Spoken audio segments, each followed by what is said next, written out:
시청자 여러분 안녕하십니까? 7시 대구 경북 뉴스입니다.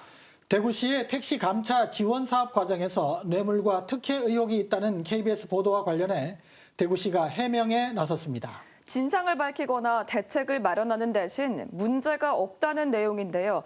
이지은 기자가 내용을 하나씩 따져봤습니다.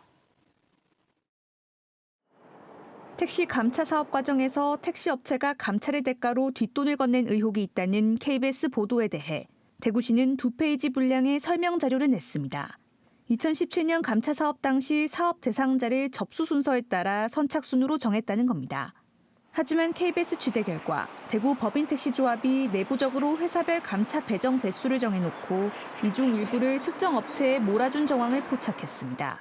택시조합에서 회사별 감차 물량을 정해놓고 대구시에 제출한 건데 사실상 선착순이 아닌 데다 과정도 투명하지 않다는 지적이 나옵니다. 대구시는 감차 대가로 뒷돈을 건넨 의혹을 사고 있는 택시 업체에 대해 2018년 검찰 조사를 근거로 특별한 내용이 없다고 해명했습니다. 그런데 당시 검찰 조사는 해당 업체에서 발생한 횡령 사건 관련으로 현재 보도되고 있는 택시 감차 뒷돈 의혹과는 관련이 없습니다.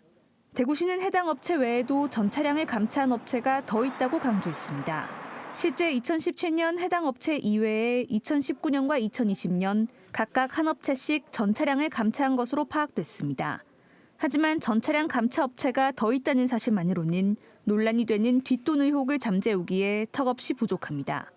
대구시는 해당 업체가 감차 보상금을 통해 새로운 택시 회사를 인수한 것은 아니라고 밝혔지만 파산 직전의 업체가 대구시 감차 보상금으로 조합원들의 출자금을 갚고 이후 대출을 받아 새 택시 회사를 인수한 만큼 연관성을 부인하기 어렵습니다.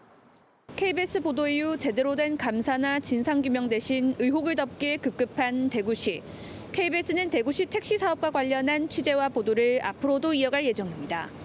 KBS 뉴스 이지은입니다.